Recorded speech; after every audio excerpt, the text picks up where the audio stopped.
Hi guys, Crazy Teacher Nick here. So one of my students put together some structural devices.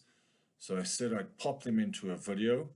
Let's take a look what the student did. It's student, you know who you are. Okay, structural device number one, shift in focus, occurs when the writer moves attention from one subject, idea, or perspective to another. So that is what the shift in focus does. So what is the effect? So it can guide the reader's attention, it can add contrast, it can change perspective. I like it. Let's see what else he's got. Climax, interesting. A literary device. So I'm sure all of you guys know Freytag's pyramid. I'm sure your teachers have explained Freytag's pyramid to you. So the climax heightens the tension and drives the emotional peak of the story. And I'm loving the terminology that's been used in this video. Very, very nice. Okay. So you have your beginning, your rising action, your climax, your falling action, your resolution. If you're writing a piece of narrative writing, this is something you want to look at. But it's not just in stories. You could find a climax in an article as well, or some of the other text types. Very nice. What's up next?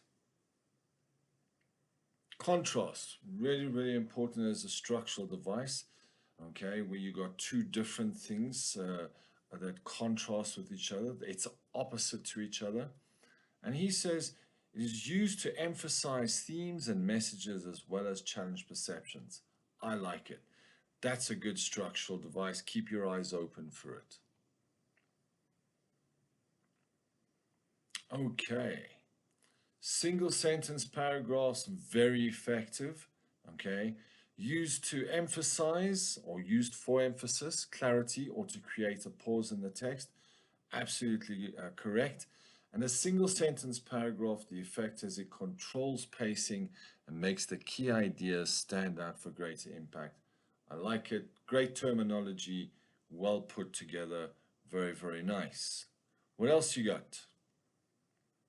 Ooh, listing. Now this is excellent. What I love what the student has done here is not just organized the plain simple listing, okay, we're just organizing ideas, okay. That listing also strengthens arguments.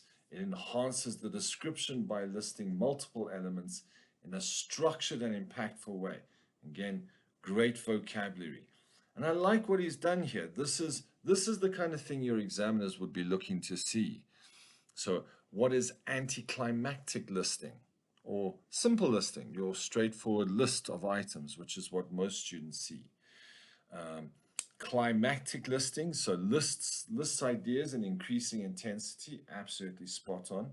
Numbered or ordered listing, great vocabulary.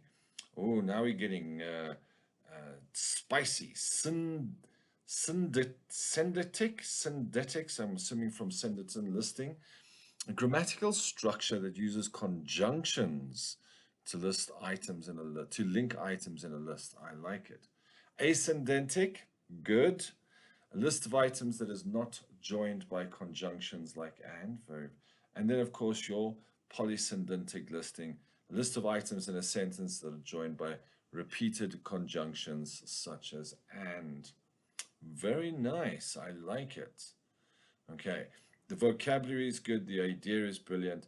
Think about using some of this vocabulary when you're discussing the different types of listing. Very nice. What else you got? In media res, guys. Yeah, absolutely. When you start any piece of narrative writing, you want to start in the action. Okay, so beginning the story in the middle of the events, okay, and it immediately engages the audience, it builds intrigue, it makes the content feel urgent. And I absolutely agree. As a device, as a structural device, not just as a literary device, but as a structural device, it's brilliant, absolutely. Starting the action, getting that audience engaged. Very nice.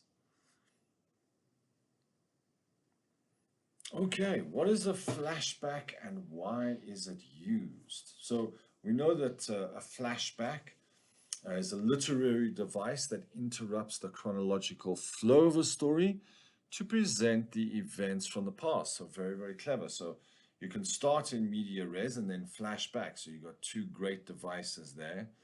And the flashback can also be used to provide that background information, develop characters, and enhance the story's depth. Again, I'm really liking the terminology that is being used here. Absolutely brilliant. Well done. Very happy.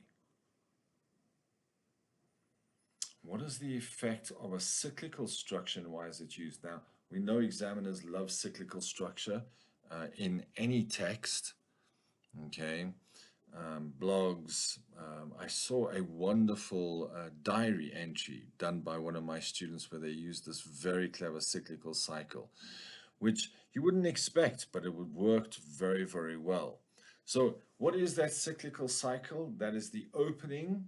So where your opening, your ending are relative to each other. There's some sort of a connection.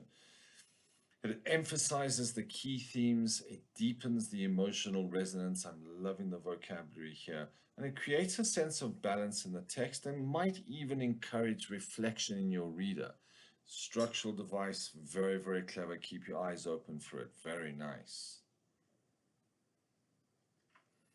Headings, titles, and subheadings. You know, these are some of the easiest structural devices to create in your text. And obviously the headings, the subheadings guide your reader. It kind of improves the reader's clarity. It helps organize the ideas in a clear, easy to follow way. And I agree. And remember, in your titles, your subheadings, please punctuate those headings and subheadings. Okay. Make sure that the nouns or the more important parts of that heading or that subheading, that they capitalized. Two small little things that you can do to make your subheadings pop. And be bold with your subheadings and your headings. Be interesting. Remember, it's there to help engage that reader, but it's also there to give the reader that sense or that feeling, yes, this is what I want to read. I like it. Very, very nice. Point of view. Yeah, absolutely. So the point of view, it determines who is telling the story, okay, how much information the reader receives, so your first person, second person, third person, okay, and it shapes the reader's connections to the piece of writing. So second person, not very often used. First person, very GCSE. We want to be seeing students writing narratives in that third person, but also if you're thinking about some of your other text types, your personal writing, perhaps your diary writing, your blogs, your autobiographies, those might definitely be in the first person. Okay.